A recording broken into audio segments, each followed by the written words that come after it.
You are a fool, and your challenge can only result in a fool's death. It is a good day to die, Duras. And the day is not yet over.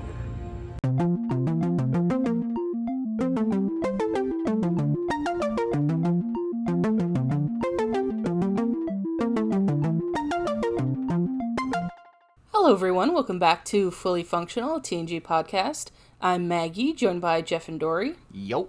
Jeff and I are huge Star Trek nerds, Dory's a Star Trek novice, and we are taking her on her first journey through Star Trek The Next Generation. Today we'll be discussing the Season 3 episode, Sins of the Father. Original air date March 17th, 1990. And yeah, we'll take it to Dory for the recap. Okay. Bear with me. This is long and a lot. And I will be reading from my notes because Okay, so we start off, we're back at doing the exchange program that Riker did last season. Mm-hmm. But this time we're having a Klingon officer, Commander Kurn, who is going to take the role of first officer. Played by the magnificent Tony Todd. Mm-hmm. Wait, that like Candyman Tony Todd? That's right. Oh, damn. This was his fifth time auditioning for a part on Star Trek, and this is the first one he got. Oh, neat. Oh, wild. I was going to say, I didn't recognize him. Of course I didn't recognize him. So, Kurn shows up on the ship, and he's taking over for Riker for a bit, and he's got a very specific way of leading.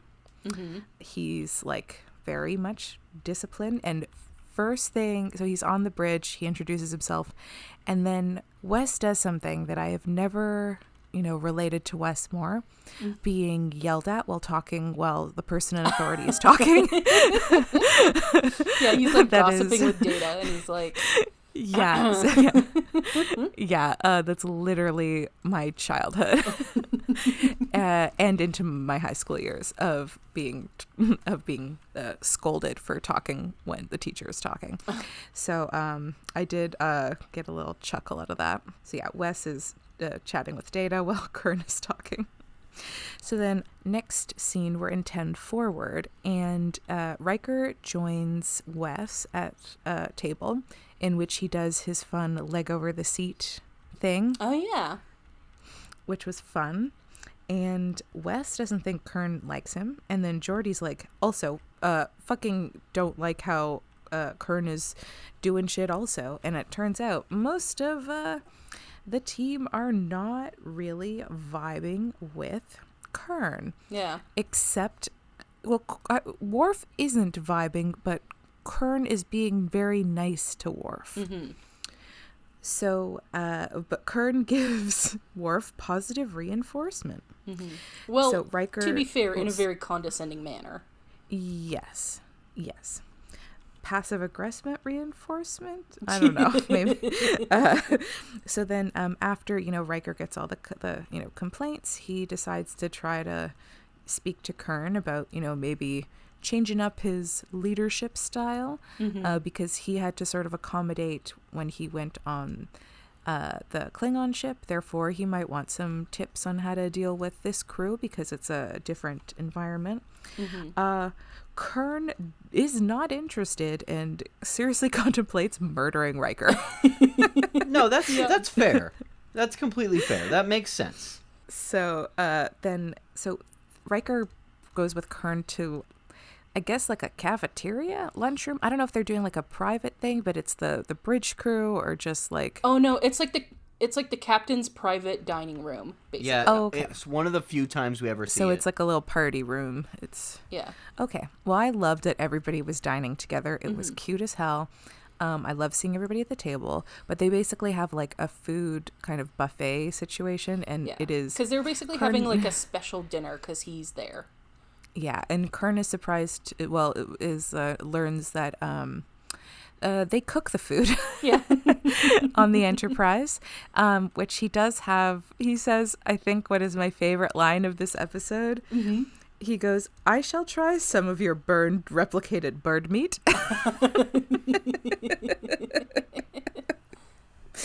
He then tries caviar, apart from Picard's personal stash. Mm-hmm. I've never had caviar, but from what I know it is, I don't think I'm interested. Mm-hmm.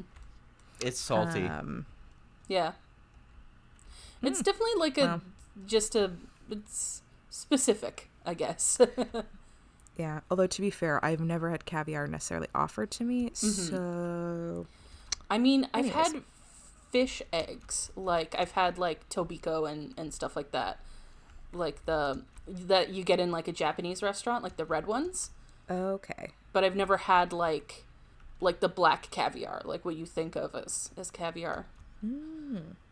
So, yeah, Kern is, like, not super interested in the caviar. Mm-hmm. So Troy says...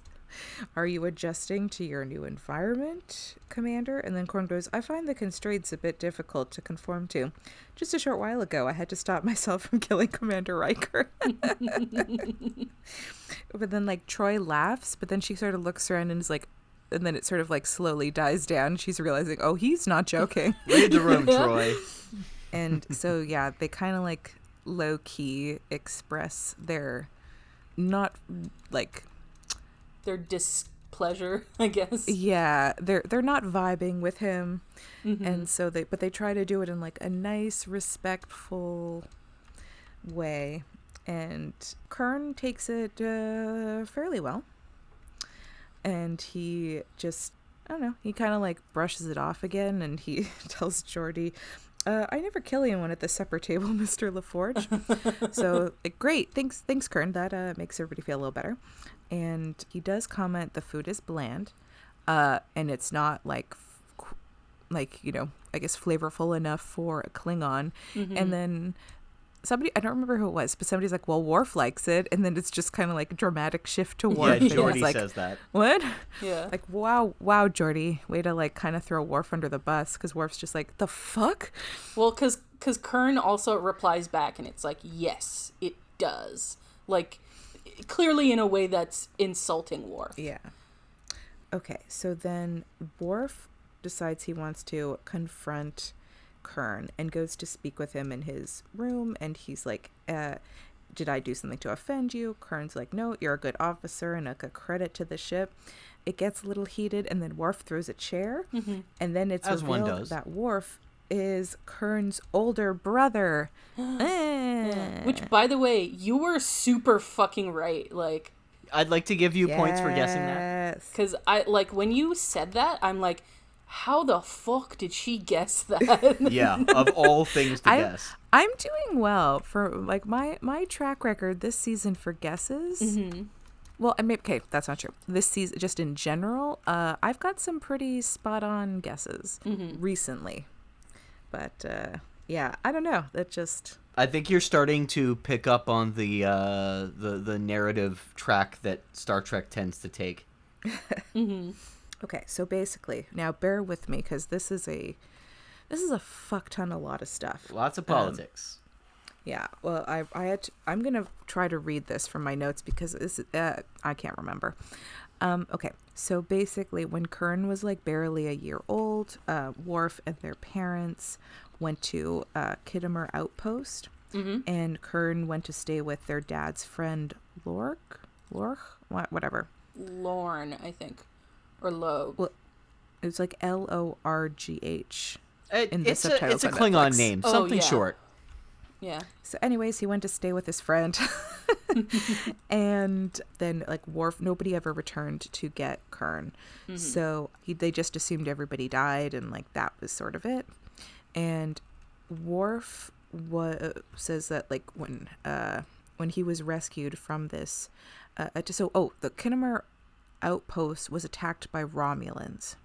And so that's how, it was like, I think 4,000 Klingons, including Worf's parents, were killed, and Worf survived, and the Starfleet officer that rescued Worf was told by a Klingon high command that he had no living relatives.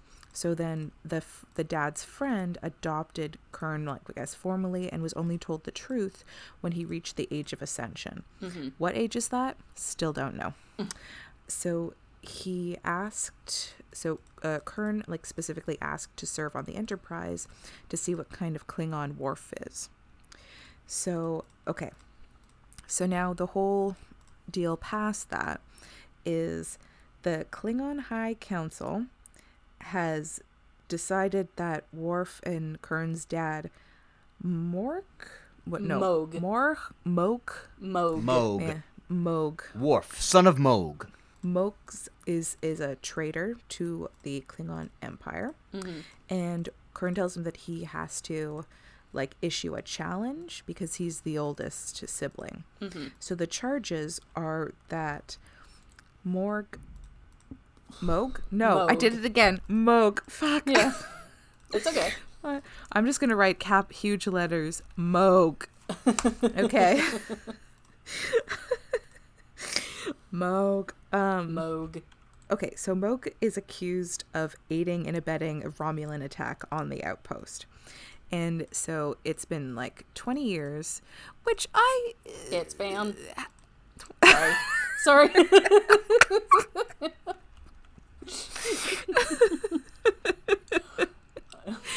I do have a bone to pick with them saying 20 years. Are they, number one, how old was Worf when the massacre happened? So then, like, how old is Worf now? And are they saying that Kern is 21 years old? Because, like, if he was a year old when, like, the Worf and their parents left, and then it's 20 years later, is Kern supposed to be 21? He might be. If so, man, that's I'd like to point out rough that 21. Klingons are not Yeah. humans. They age differently. Yeah. true, but still. Still what? I'd You love ever to see seen a what, like, 20-year-old cat? No. Yeah. Just look at like anyone's dad in the 70s. It's possible. Yeah.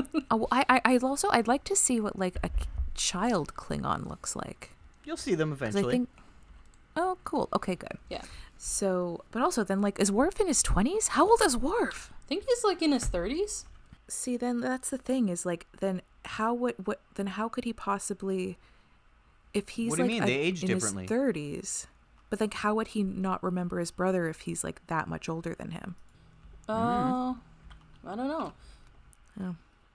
Oh, to be fair, Korn is not with them, and then Worf, they say that Worf doesn't have any.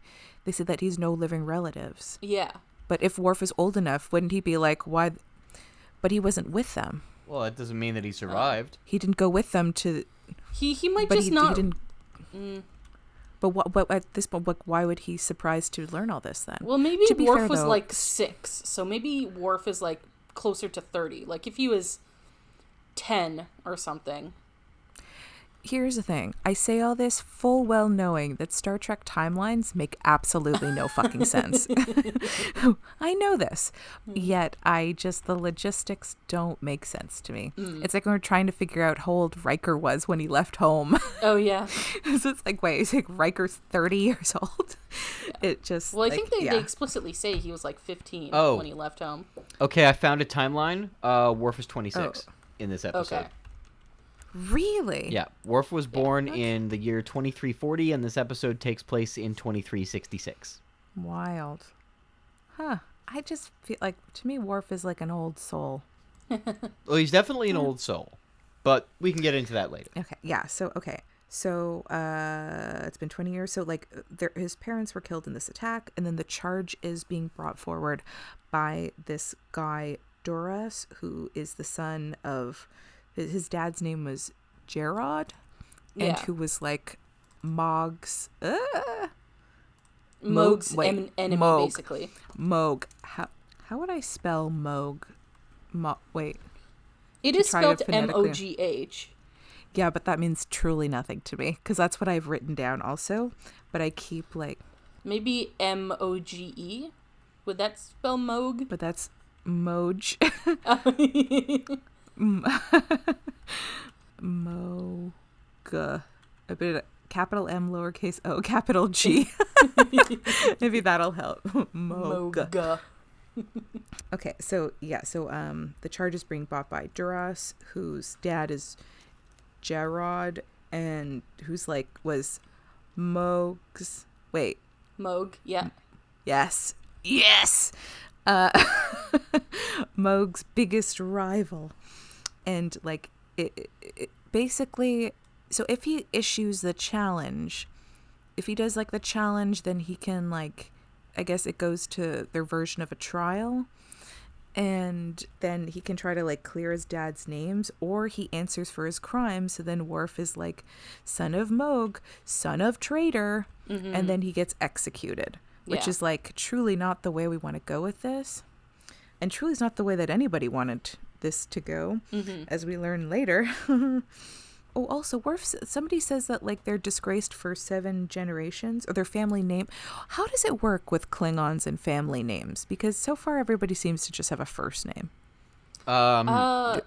It's kind of like your house, I get. It's usually people go by their father's name. So it's like Worf, son of Moog.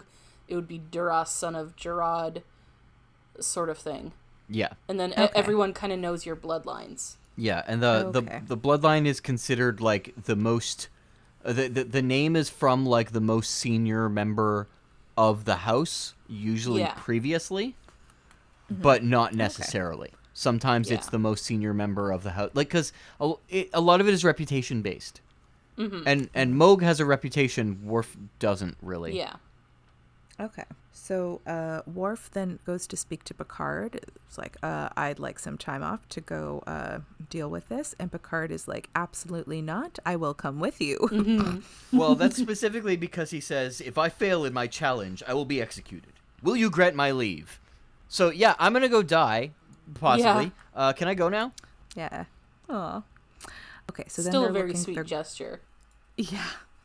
So then they're going to the first city of the Klingon Imperial Empire. When they said it is never called that again because that is redundant as fuck. I did not realize that this city was called the first city. I thought they literally just meant like, let's just go to the first one. Klingon city that's part of the Empire. Yeah, I thought that too. It was a weird choice. Yeah, because then later in the episode, they're like, first, when they go to find what's-her-face, they're like, the old quarter of the first city. And I was like, oh, wait, this is fucking called the first city? Yeah, I'm pretty sure they never refer to city names of like Klingon places again. They just refer to the main planet, Kronos, and that's it. Which is spelt with a Q. Yeah.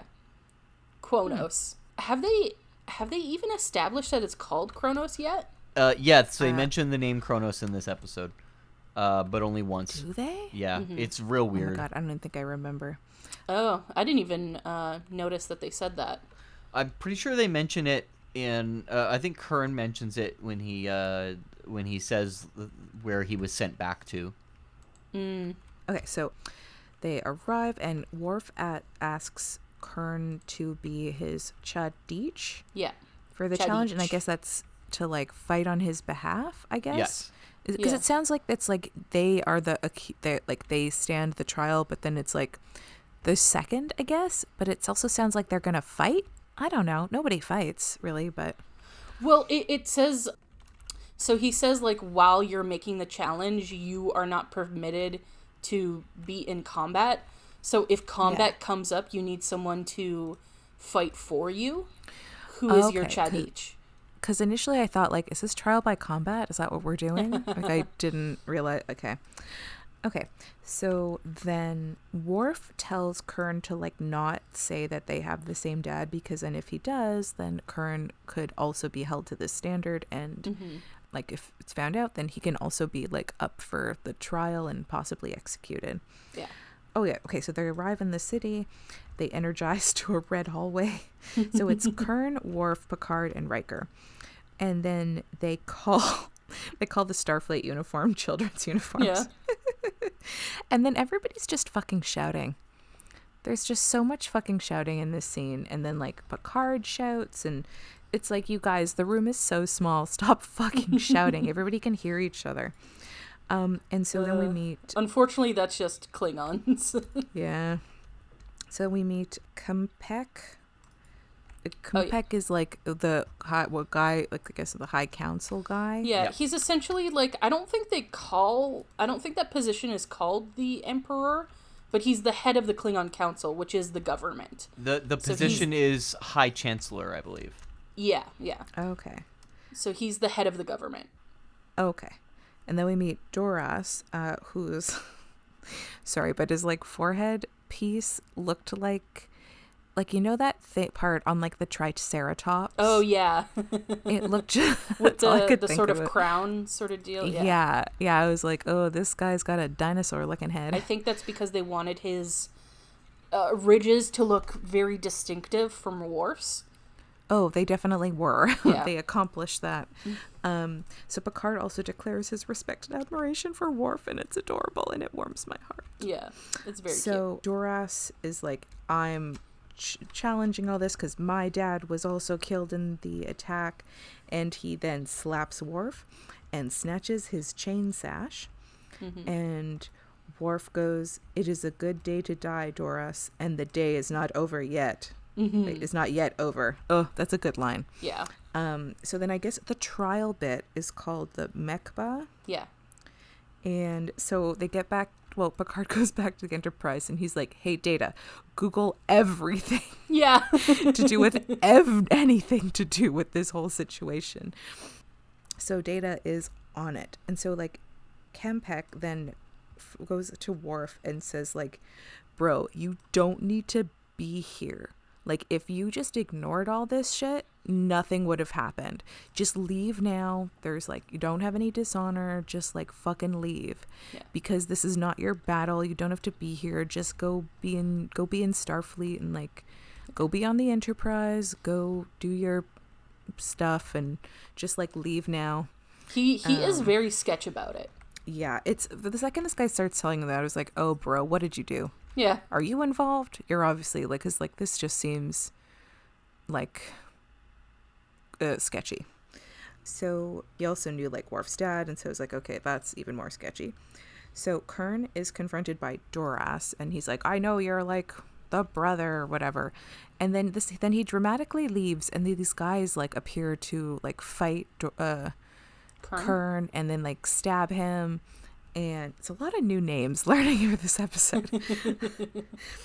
So, like, Kern is stabbed with a I can't pronounce it. I wrote cutluch, which is a ceremonial weapon of an assassin. And he will survive. So yay for that. So Data is able to figure out, like, the reason that all of this is coming up now is that the Klingons recently captured a Romulan ship with logs that provided, like, new information that on the attack. They basically, it indicates that a transmission was sent from the outpost to the Romulan ship moments before the shields went down. So Moog. Fuck. Yeah. It's It's like okay. So it's like I'm just gonna say Worf's dad. It's I'm like not gonna get. It's like Edna Mode except G Moog. Moog. Okay, hold on. Moog. I will try, or I might just stick with Worf's dad. Yeah. So the Moog's security code was used to send the transmission, but when they matched up stuff from this other ship, the Starfleet ship, the Intrepid, with other shit, they're like, wait, like, this stuff matches up until a point and then it doesn't anymore. So this is really sketchy and doesn't make sense. So there's more to be done there. So, like, now that Worf doesn't have Kern to be his Chadich, he asks Picard, and then Picard accepts it in Klingon, and it's so cute. Ugh. So then Dr. C, of all people, learns she's, like, truly cracks the case. I would not have seen it coming that Dr. C's the one who figures some important clues out. Dr. C finds out that there is another survivor other than Worf of the Khitomer attack, and it is she's a Klingon woman named Kalist. Kalest. Kalest? Man, I'm spelling it how they read it in the thing, which is not how it's said phonetically. So I'm gonna Kalest. Oh, she was severely injured and brought to a Starfleet base for, like, to be, what's the word? Stitched? Treated. That's what I want. Treated. And so she was actually Worf's nurse. Mm-hmm. And so then, but she happens to, of course, be literally right there in the first city. Yeah. So Picard goes all Ben Kenobi, if you will, and puts on a very dramatic cape hood thing, but doesn't, for whatever reason, hold it closed. So you can see his Starfleet uniform very easily. And goes to see her, and she's like, oh, Moog, yes, I did it, was for sure not the traitor. He like went to Khitomer because he was like, saw there was some sketchy shit, and he's like, I think there is a traitor, and he was trying to figure it out. Mm-hmm. So he's like he's been framed. Mm-hmm. And so Picard's like, okay, well, you know all this shit, like come tell the council. And she's like, I'm dead, I'd rather not. Okay, thanks. And then Picard's like, I mean, well, fuck me then, okay, bye. Yeah. So then he leaves and then immediately gets jumped by a couple of Klingons, and Picard does like a pretty solid job of defending himself until this Klingon's trying to like fucking stab him in the face. And then K-List, she stabs the Klingon in the back and saves Picard, and she's like, I will come and testify. And he's like, great. So they go back to the court. Guess who? So immediately they're like, hey, she's got something to say. And then Kempek, God, I can't remember anybody. Kempek, he's like, actually, I don't want to hear anything she's got to say. So like brings them all to like his like quarters, I guess, is like office. And he's like, yeah, no, you're dismissed. I don't fucking want to hear anything you got to say because it's not relevant, because this has been a setup from the start. But because like I knew that Doris's dad, Jarog, is actually the traitor, but like we were the only ones who knew like what the codes were, so we've been covering this up, and we now had to like do a scapegoat situation because it's been public that like, oh, there's new information, so we had to like hide that and just pick somebody to blame to shift focus from us because we knew the whole fucking time. Yeah. So Worf is like, well, fuck all of you. Yeah. And full out slaps Doris in the face. Yeah. But the thing is, though, like, so because it was sort of all set up from the start, there was no way that Worf was going to win, which is why Kempek was like, you have to leave. Like, he didn't think Worf was going to come, and he was like, you gotta go. But now it's too late. So he's basically, even though he's innocent, they're still going to say that he's guilty to cover their own asses, because it goes right to the top. Yeah. Literally, because he's the top. Yeah. So Picard like then is like, I am no longer like Worf's like Chadich. I've ready for Kadich. Yeah, I am now speaking as the captain of the Enterprise, and I will not turn over like Worf or Korn. And then Worf is like Kern. Oh my god, I can't even read my own writing. There's so many names. Sorry. I'm fucking this up so bad. And then we meet Worf's brother, the new metal band, Kern. So then Worf says that the only sort of way they can get out of this is he says that he will accept discommendation. So, in which they say is basically kind of admitting that his, like, low-key admitting his dad was guilty. Oh, it's high-key admitting it. It's literally saying, I'm guilty. Yeah. Okay. So then, like, oh yeah, that's when Worf slaps Turok. Oh my god, I can't even read my fucking writing. Man, you really suck with Klingon names. Yeah. Well, it's a lot of new names on it, to be fair. Yeah, that's fair. Yeah. And then I just wrote nice. Yeah, Duras deserved that. So Picard then tells Kern to remember what Worf has done, and like there's time later you can prove like their dad's innocence, but like right now this is what's going to save them all, so just like don't forget it. And so then they walk back into the room, and Worf is kind of in the middle, and slowly, like, everybody one at a time crosses their arms in, like, an X in front of them and turns around. And then, like, Kurn is, like, reluctant, but Worf's like, you gotta do it, bro. Yeah. You gotta do it. They turn their back on him. So he does it. Yeah. And so then I ask, is Worf excommunicated? Is that what this is what's happening? Yes. Yeah. That's okay. Quite literally what it is. So he, like, doesn't get to be, like, Klingon stuff again? Well, not again, but just, like, he's not, like, welcome there, I guess. That's right. Because he's now considered a traitor. Oh, Worf. Because he's, like, from a family of traitors. Ironically, the moment when he decides to do that proves that Worf has more honor than anyone else in that room. Yeah. God, like, it was so sad watching, like, everybody turn away from him. That was a really well done scene. Especially, like, Kurn. I really liked the addition of Kurn, and I like that for some parts of it, I was kind of wondering, like, oh, did Kurn set Worf up to, like, die or something? And I like that that's not what happened, that he genuinely was, like, had good intentions. He wanted to know Worf, and there wasn't, like, a betrayal from him. The betrayal was from inside the house, if you will, but it wasn't from Kurn. But just, like, really heartbreaking. Yeah. Worf needs a hug. He definitely does. So this moment, this is an episode written by Ronald D. Moore, and this kind of establishes him as the Klingon guy within the writer's room for the duration of the series. And in both TNG and DS9, he becomes very prolific for writing Klingon episodes and very much...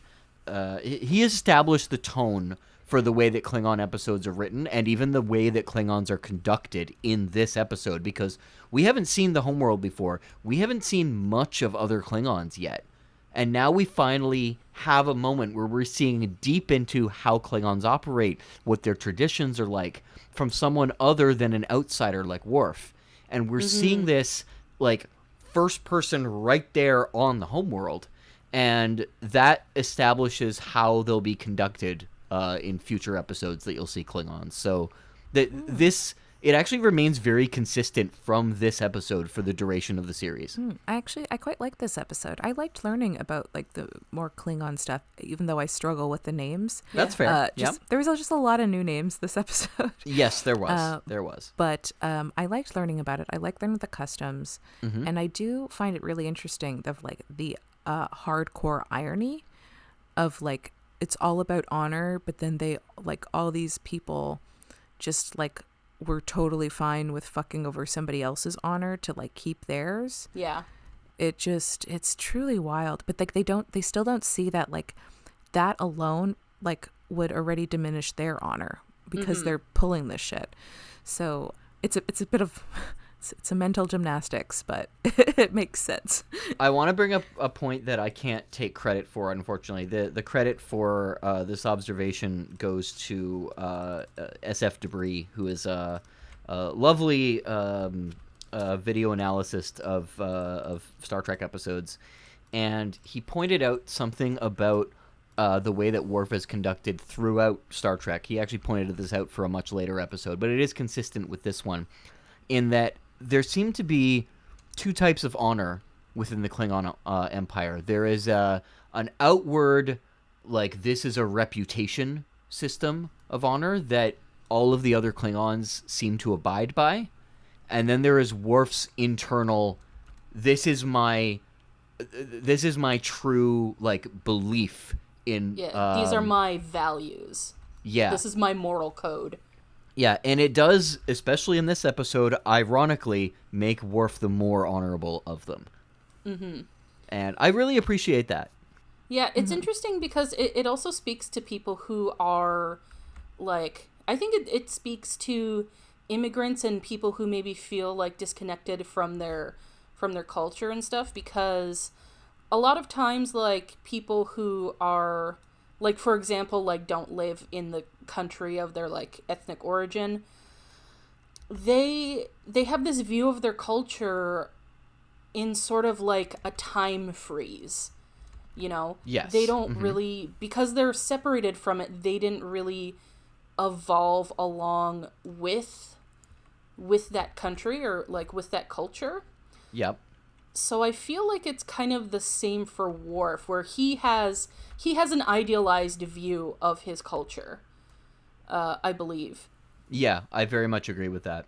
And he kind of, you know, he didn't evolve along with the sort of corruption of the Empire. And, like, here's the thing. Who knows if it ever really was that honorable? Like, we don't know if it ever was, like, what Worf imagines it to be. Mm-hmm, that's true. But save it to say that he didn't, like, he's kind of just going off, basically, academically, what the culture's like, you know? Like, he's of that ethnicity, but, like, he is kind of separated from the culture of it. Yes. Yeah. I do feel bad for Worf because it feels like every episode that does have to do with Klingon stuff, it's always somebody questioning how much of a Klingon he is. Mm-hmm. Yep. Which that's is, like, you shouldn't have to like, what's Prove it called? it? There's a word. Well, yeah, but there's, like, you shouldn't have to, like, defend your, like, how much of something you are. Yeah. There's a term I'm trying to think of, but, like, I can't, it's not coming into my head. I mean, Klingons are deeply prejudiced against other races, and that seems to be a very common theme with them. And it's clearly, like, baked into their culture. We do meet Klingons who don't have that view, and that's great, but not very many of them. Or just, like, if they're going to do other Klingon stuff in the future, please, like, stop questioning Worf's, like, Klingonness. I just, like, it's, like, feels like every single time. Oh, like, no, that'll keep happening. How much of a... God. This whole thing, this is a realization that I've, like, just come to, is that Worf has an idealized version of Klingon culture. And honestly, the show constantly proves him wrong. The show constantly says, like, no, the Klingons are, like, not what you idolize them to be, Worf. There's a great moment where that's actually called out on screen. Yeah, I think it's that moment from DS9, if I... Yeah. You are correct. Yeah, I just would... Because, okay, full disclosure, I think about a week ago, I was just, like... I kind of wanted to watch ahead a bit, so I've been... I don't think it's a spoiler to say that, like, this becomes an arc in the show. Like, this relates to a lot of events that happen later on. And I sort of watched the episodes that relate to this incident. Yeah. And I think I remember why... I think I can finally put a figure on why I don't really like TNG Worf. Mm-hmm. And it's because I don't think he makes good decisions. Okay, yeah. I think a lot of the decisions he makes in this matter are bad. Okay. Yeah, I can't really get more into it without spoiling stuff, so I won't go there. But yeah, I think Worf is just... I think he's too idyllic with his view of Klingon society and stuff. Yeah, I think I would agree with that. And I think it leads him to make bad decisions. In this episode, I think that's absolutely exemplified, and it is meant to show Worf as a character, as a more honorable character than the politics that he's dealing with. Oh, 100%. But not just Klingon politics are shown to be corrupt often in Star Trek. It's just that Klingon politics are the ones... well, when we talk about Klingon politics, it is almost always about corruption. There's other moments of corruption within Star Trek, obviously, but that's what it seems to come down to with them. And I think it's a great it's a great opportunity to explore this kind of idealism with your own heritage that can be very dangerous. And it's something that, while Worf does believe in the ideals of what his heritage espouses, his heritage doesn't abide by them very well. Yeah. And I think that's actually a good lesson for people as well. Like, it's you can have your idealism, and you can even tie it to whatever you're tying it to. In this case, it's a form of nationalism. So yeah, you can tie it to that, as long as you can understand when the system that you believe in, its own performance has failed you. But that doesn't mean that your beliefs have failed. That means that the system you believed in has failed. Yeah, I mean, I think, like, I very much admire, for the most part, Worf's moral code. I agree, yeah. Worf's a good man. Like, I think what he thinks the Klingon Empire is or should be, I think, is good. Yes. And this is, again, a little bit of, hinting at future stuff, but like I said, it's like he constantly sticks up for the Empire and constantly, like, sacrifices for the Empire and does things for the Empire, and the Empire constantly lets him down. Yes. And it sucks to see that. It sucks to see someone, like, just constantly doing this for something that does not give a shit about them. Yeah. What else? What can I say that's, like, about this episode specifically? Shit. Yeah, like, I don't... here's the thing, and I'm realizing now that this is, like... this isn't because before I felt that Worf was a bad character, but I, like, through rewatching, I've realized that, like, no, I think he's a flawed character. In my eyes, Okay. just because I don't really agree with sort of the decisions he makes sometimes. Okay. Mm-hmm. And I think his flaw is this kind of nationalism, and the thing is like, I can't even really blame him for it, because he's just trying to stay connected to his heritage. Yep, you know? That's true. Like, that can happen, you know, you get this idealized version, and especially, I wouldn't say Klingons are a marginalized group. However, in real life, marginalized groups, you can tend to overlook the issues within your community for the sake of, like, basically protecting the reputation of your community, which is also, like, you know, taking shit, you know? Right, yeah. Like, so for an example I can personally speak to is a lot of LGBTQ people will overlook, like, or tend to ignore, like, the white supremacy and racism in the queer community. And yes, even amongst, like, you know, cis gay people, you know, there's lots of transphobia and stuff like that. And in sort of this kind of misguided effort to not give people excuses to hate them, you won't address the issues within your own community.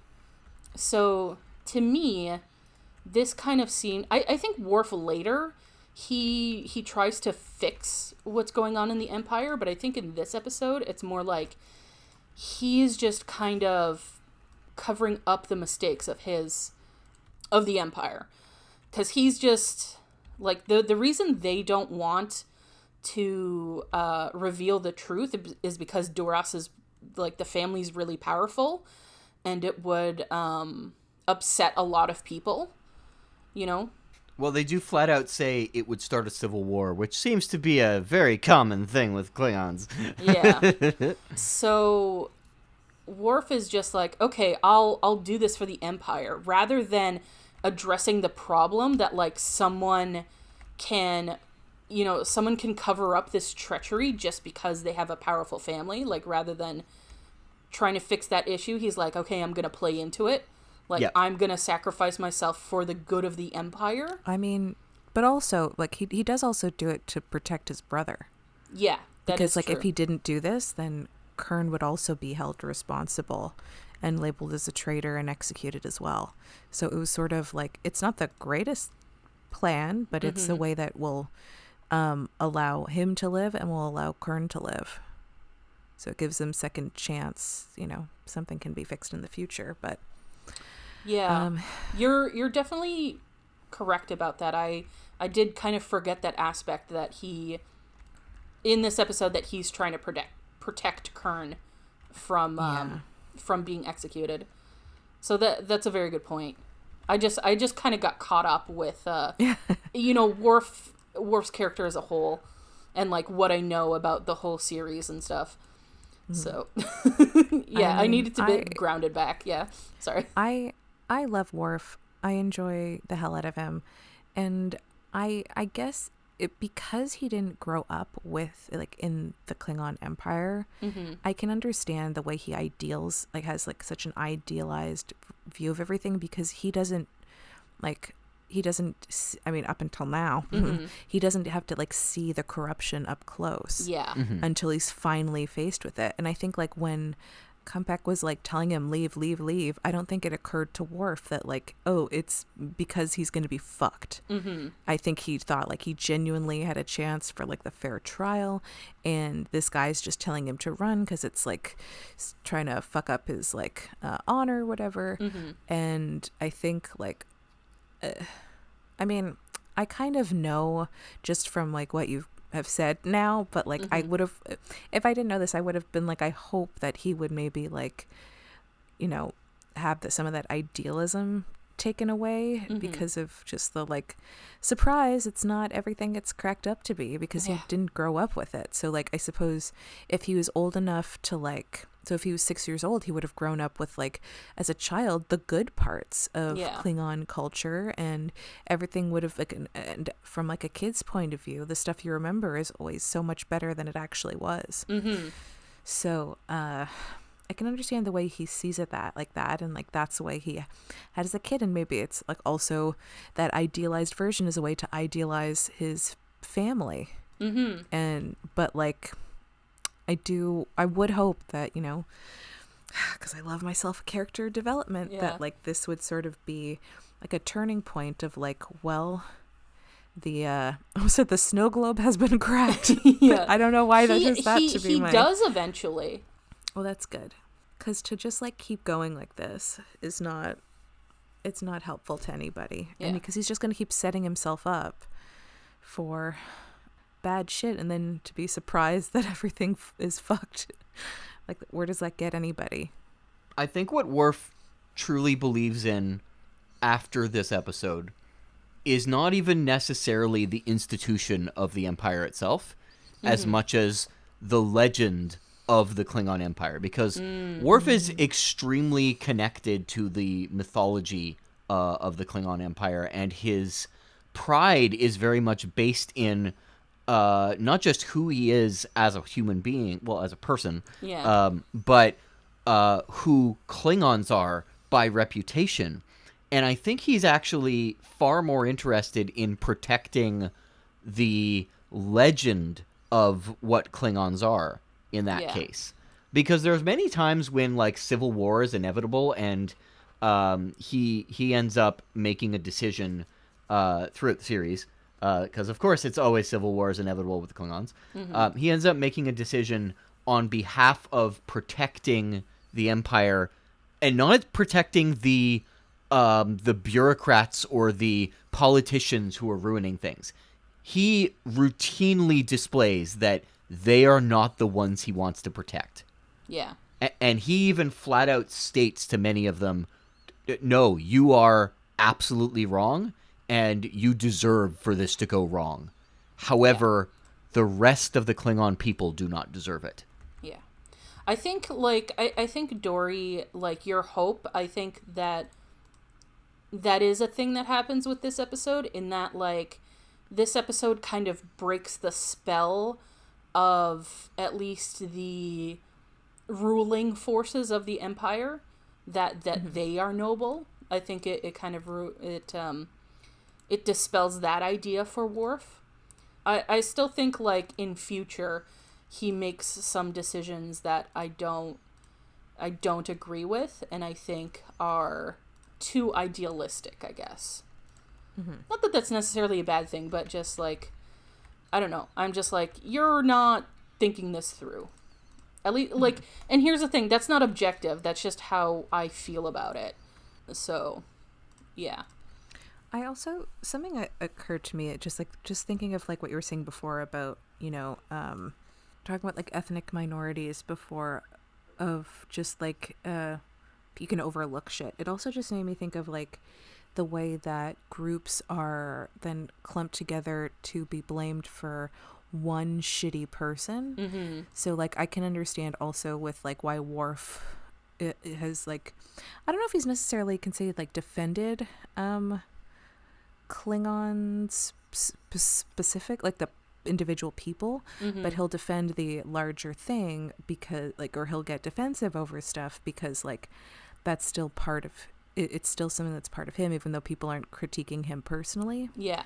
It's just like I know in like my own ethnic group, when like, you know, in the news somebody from my group does something really shitty, it becomes like an onslaught of just like ethnicity specific nonsense. Yeah. It just so it because like if you're part of a, you know, specific group, everything gets clumped together and one person all of a sudden becomes the representative, Mm-hmm. and all their shitty things is now attached to your group. Yeah. And so like, which is incredibly unfair, but when you're a small enough group, this is what happens. Yeah. And I think also like an example that like is fairly common that like people see every day is like when the actions of like one black person gets put on all black people. Mm-hmm. You know, Constantly. I mean, it's a very common thing that like different marginalized groups, each individual person ends up being unwittingly a representation of their entire group. It's Yep. like there's this webcomic called XKCD, and it's like stick figures and stuff, and there's a lot of math jokes and whatever. So there's this one webcomic where it's a stick figure doing a math equation on a board, and like I don't do high level math, so I don't really like get it, but like it's obvious that whatever the person's doing on the board is wrong and stupid. So there's another stick figure that's like, wow, you're bad at math, you know? And then there's a second panel where it's the same situation, but the stick figure writing on the board is in a dress. So it's like meant to represent a female or a woman. And the person who comes up says, wow, girls are bad at math. So I think that's a great representation of like how, you know, marginalized groups, like everything you do wrong is like automatically that means your entire group, you know, is stupid like, in that regard. That's when like one guy thinks that one single female comedian Mm-hmm. is not funny, therefore women are not funny. Yeah. Yeah, if we had that judgment for like male comedians, Man, men aren't funny at all. Yeah. yeah, that would be Like- there too. I heard this one joke, I think like, I can't remember the movie, but I think it was like very popular. I think a black woman directed it, and it was like some fantasy time travel thing. It was like based on a book. And the movie wasn't like great, apparently. But I saw a lot of like black people being like, yes, let us be mediocre at shit, you know? Like, let us be mediocre or like suck at something and it not be a big deal, you know? Wait, Yeah. sorry, super random. Is the movie A Wrinkle in Time? Yes. Oh, Okay. yes. Yeah. I wanted So- that to be really good. Yeah. I don't know the book or anything about it. I just know that it was directed by a black woman. And I didn't see the movie, Yeah. so I can't speak to whether it's good or not or if the criticism was valid. But yeah, it's just like, yeah, like, I mean, obviously I want people to succeed and stuff, and especially people like, I want people in marginalized groups to succeed and get more opportunities and that sort of thing. Yeah. I think But- we're just not held to the same standard. It's you have to, Yeah. if you don't do a good job at something, then your chance is gone, even though we give the same group of people 1,000 chances and they pull out all this fucking nonsense. Yeah. It was like when the Wonder Woman came out a few years ago. I remember I had conversations with people of like, what are the chances, like if this movie is bad, that's like the perfect excuse for all these studios to be like, well, like if the movie is, not only if it's bad, but if people don't show up for it, then it's like, well, people don't want to see a female superhero. Sorry. Yeah, they've proved that with this one single movie, even though how many superhero movies about like guys have been made that are fucking terrible. In the 90s, superhero movies were notoriously fucking terrible and flops. Like, and they still kept trying, you know? Yeah, because like by that logic, should they have just stopped making Batman movies after Batman and Robin? Yes. Yeah, I know. So no, unironically, yes. It's like, so this whole like cultural separation thing is, so the way I'm thinking about it is, I get like I'm just circling back because I realized like I'm speaking from a personal kind of view, in that I'm not an immigrant, but I am first generation Canadian, and my parents are Polish immigrants. And, you know, trying to feel Polish and stuff, it's very difficult. Especially, well, to be honest, I feel more Canadian than Polish, but, you know, as I've gotten older, I want to connect more and more to my ethnicity. Sidetrack to my sidetrack here. Oddly enough, once I got more into, you know, learning about cultural appropriation and like, and sort of like anti-white supremacy work in myself and all that stuff, is when I became more interested in my own heritage, which I think proves that it's a bullshit argument that this stuff is trying to destroy whiteness, you know? Yes. Anyway, and the thing is like, I am Polish, and I do feel Polish in certain regards, but I'm very separated from what Polish culture currently is, and very separated from what's going on in Poland. And there's a lot of shit in Poland that fucking sucks. Like, their fucking policies on LGBT people. Like, they literally they've tried to declare LGBT-free zones in certain towns in Poland. Oh. And the fucking, like, yeah, it's really fucking bad. Yeah, so I'm separated in that way. And I guess it took me a while to sort of realize that, like, the culture I'm connected to is not Polish. It's specifically Polish immigrant culture. And that's not like, that's neither good nor bad. But it is just, I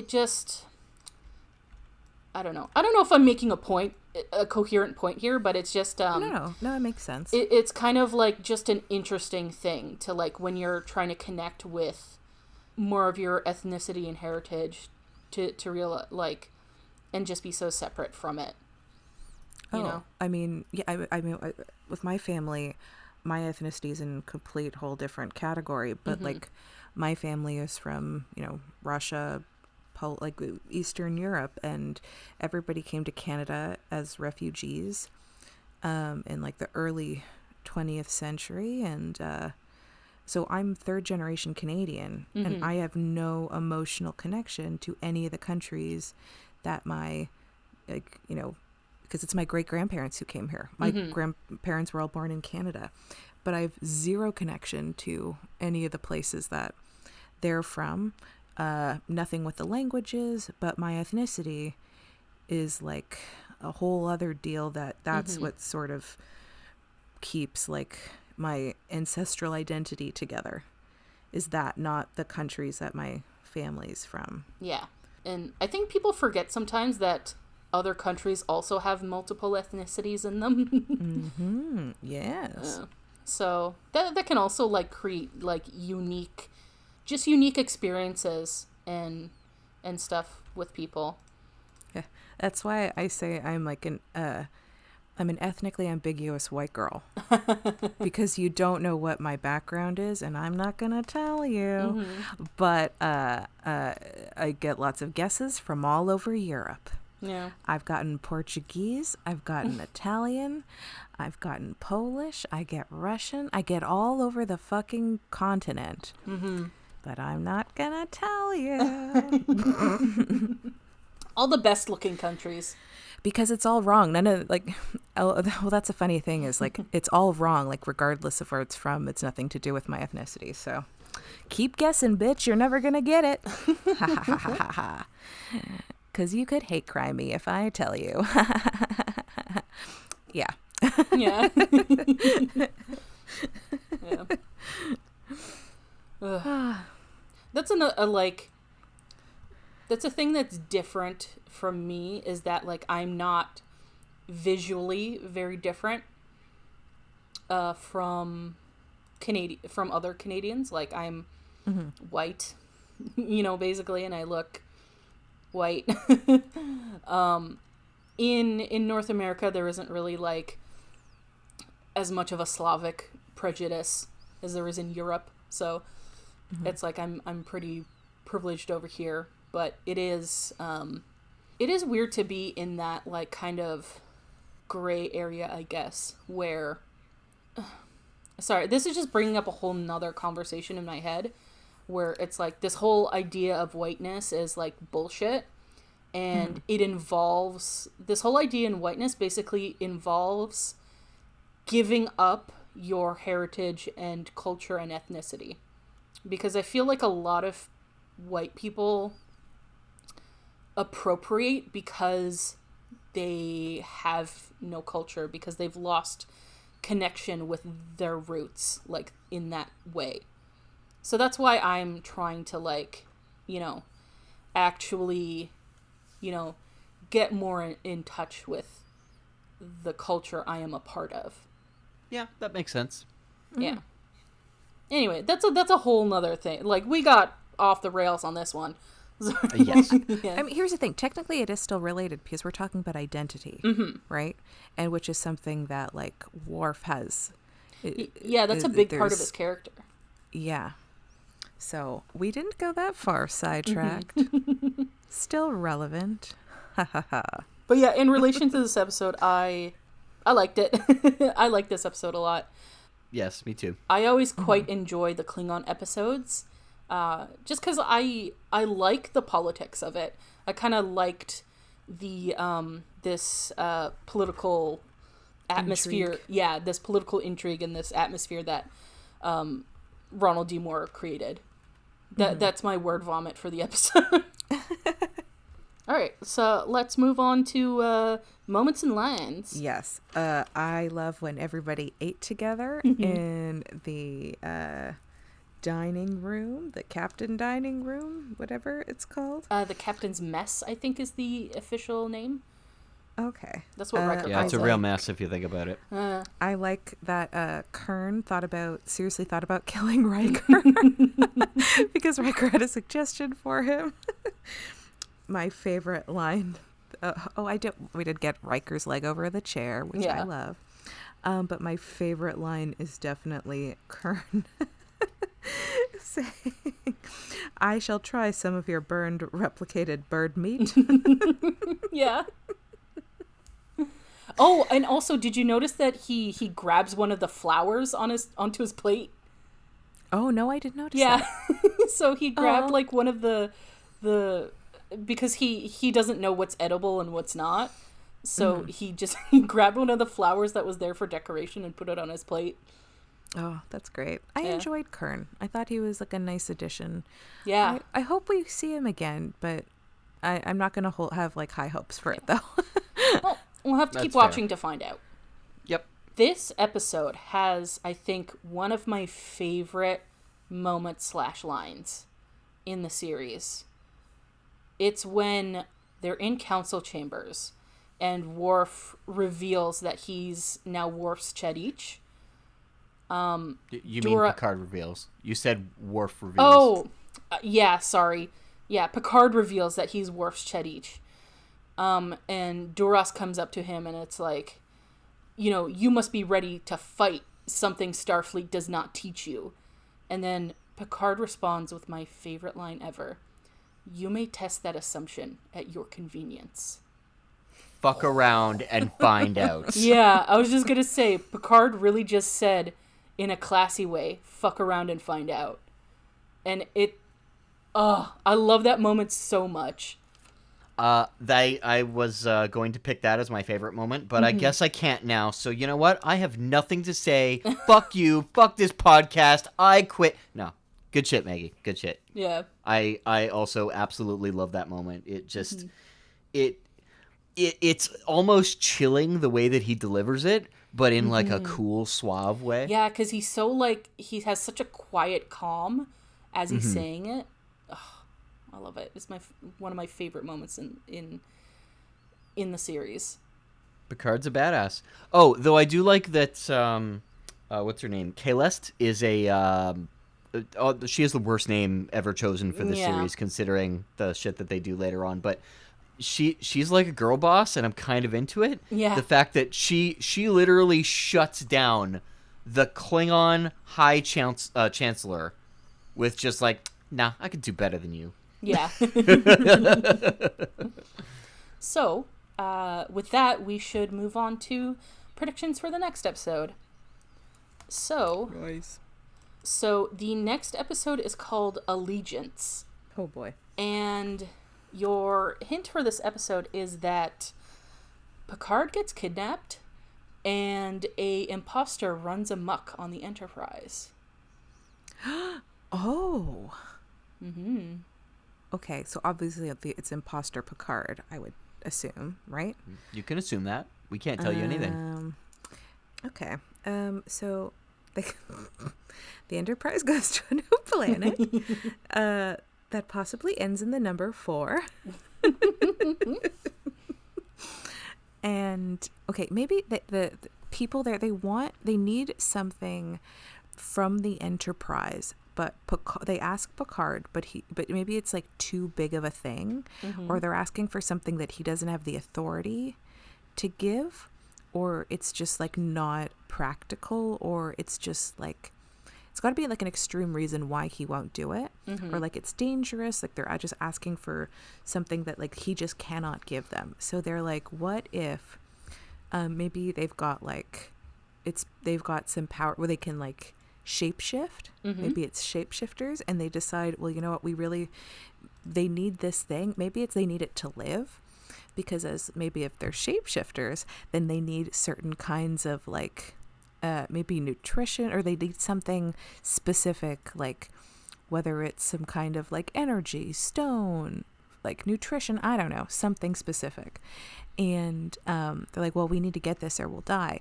So one of them decides they hold Picard, and one of them shapeshifts into Picard, so Picard can make the decision.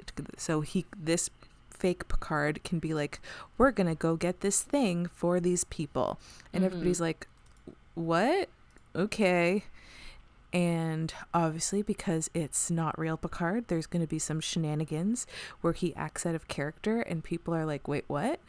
And they finally, while they're out doing that, Picard's trying to like reason with them or something. But yeah, I think that they kidnap and they have fake Picard because they need something that only he has the authority to like, get from Starfleet, or like bring the Enterprise somewhere to get this thing.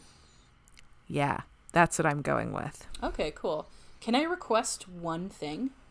Sure. Can you guess an example of a shenanigan? Oh, okay. Just one. Like, what's something fake Picard will do? Dance. Wow. All right. But not like slow all right. dance. I feel like it's got to be like he's gonna maybe break dance. No. I don't know. Just like, I don't know what, like, just something that's super, I don't know why I keep wanting to say the youth. I don't know. For whatever reason in my head, the youth on the ship I didn't picture Wes, but I just pictured Geordi, Jada, and Troy, which I don't know why that's who I went to. But I can just picture them hanging out, and then Picard's like, hey, what's up? And then they're like, I don't know, maybe like goofing off or something. And then they're playing music, because I can picture like Troy doing kind of like a, like I don't know how one describes a like quote unquote light dance. I don't know what that means. I can picture it, but I don't know how to explain it. Let's say call it like a step clap situation. Oh yeah, they're just kind of doing like a white person like shuffle. Yeah, generic white people dance. Picard dancing. Okay. Sorry, the dancing For doctor lulz. doesn't need to do that though. Oh my god, though. What if? No, I would lose my mind. Were you gonna say Oh my if gosh. like Picard and Beverly dance? Yeah, because what if this, like the imposter version, has like, because we know Picard is more buttoned up. Mm-hmm. We know that him and Beverly are into each other. They haven't had any good scenes in a really long time together. Mm-hmm. And maybe this is like something that, oh God, for this to be like something that ends up like having long-term effects of like, but it's like, I would hope that by the end, like they know that this isn't the real Picard and it's not like a later of like her thinking this happened and like it obviously didn't, but, and she just doesn't know. So maybe like this Picard, at the time she wouldn't necessarily know, but this Picard has the like, the gall, the audacity, the like, to be like, yeah, the chutzpah to be like, let's dance, Beverly, amongst other things. I don't know. This is just like rogue Picard. Okay. Yeah. So, if you'd like to see if Dory's correct, watch along with us and join us for the next episode of Fully Functional, a TNG podcast. Goodbye.